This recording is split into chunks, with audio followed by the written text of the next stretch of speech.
Bom, Deus existe ou não existe? Eu estava conversando com uma menina pelo Skype, ela falou assim, pô, não mexe com esse negócio de Deus, não mexe com religião. Eu até pensei em seguir a ideia dela, mas por que que não tem condições de eu deixar de falar em Deus para que a gente seja feliz? Porque o Deus e a religião, ele nos proíbe de muitas coisas, por exemplo, usar camisinha, usar anticoncepcional, a homossexualidade. Então, como um homossexual vai ser feliz acreditando que quem pratica a homossexualidade merece a morte, como está lá na Bíblia? Então, são coisas incompatíveis com a nossa vida. Então, eu acho absolutamente fundamental para que a gente seja feliz, que a gente escape dessas normas erradas. Então, eu não quero acordar quem está sonhando com Deus, acordar quem acredita em Deus. Eu quero tirar a culpa de quem quer viver uma vida diferente do que aqueles velhos ensinamentos que já estão ultrapassados. Tá, até esses dias, ontem eu estava vendo a entrevista de um padre que foi excomungado. Acho que as coisas têm que evoluir. Então, é só isso. Eu não quero atrapalhar a vida dos religiosos, que eu acho que até que quem acredita em Deus quer seguir que assim, o que eles não têm direito é de impor a lei deles pra gente. Mas então por que Deus não existe? Qual a garantia que a gente tem que Deus não existe? Esses tempos eu estava debatendo com alguns ateus e eles estavam falando que a ciência não se ocupa da existência ou não de Deus. Eu acho que é uma puta mentira, que a gente se ocupar com essa questão é fundamental para a vida da gente.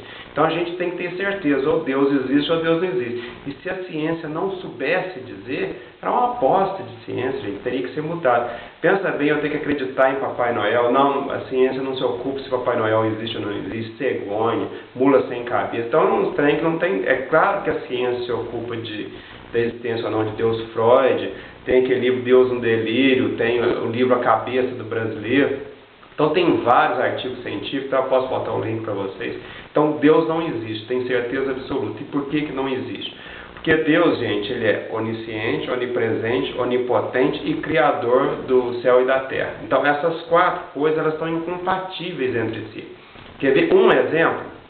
Deus é onisciente, ou seja, sabe tudo que aconteceu no passado, tudo que acontece no presente, tudo que vai acontecer no futuro. E ele é onipotente, ou seja, ele pode fazer tudo. Mas se ele vai fazer alguma coisa, já estava previsto, então ele não pode mudar de ideia. Se ele resolver fazer outra coisa, ele não sabia. Quer dizer, esses dois fundamentos da onipotência e da onisciência, eles são incompatíveis. É um trem, gente, que não me entra na cabeça como que uma pessoa pode acreditar. Ele fala, não, você tem um livre-arbítrio. Porra, mas se Deus quisesse, ele me tirava o livre-arbítrio e botava eu para fazer o que ele queria. Então, como que eu posso decidir o que eu vou fazer se Deus é onipotente? Eu sou mais potente que ele. Então, são coisas incompatíveis, entendeu? É totalmente insensato. E o outro detalhe é o seguinte, Deus é o criador do céu e do universo. Tudo bem, o mundo é complexo, eu conheço, é complicado você determinar como que surgiu o mundo, essas coisas, são coisas complexas. Mas daí você explicar isso tudo com a existência de Deus, não, Deus criou o mundo, bom, Deus criou o mundo, e quem criou Deus? Então o problema fica maior ainda.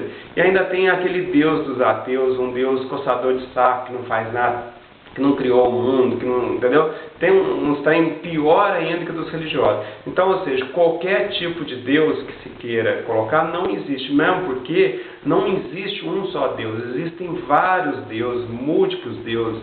Cada pessoa acredita que Deus é de um jeito, isso Deus pode, Deus... Então tem deuses, entendeu? E aí quem não acredita no Deus católico, o Deus nosso, em Jesus Cristo, vai ser condenado ao fogo do inferno só porque não teve contato com essa filosofia de vida? Não, gente, não pode ser assim. Agora, o que eu acredito é o seguinte, nós podemos muito bem seguir muitas leis da Bíblia e dos outros livros sagrados também. Qual norma que a gente pode seguir? Aquela de amar ao próximo, de fazer o bem para os outros, fazer aos outros o que a gente gostaria que fizesse para a gente. Então, claro que dá para seguir. Tá bom, moçada?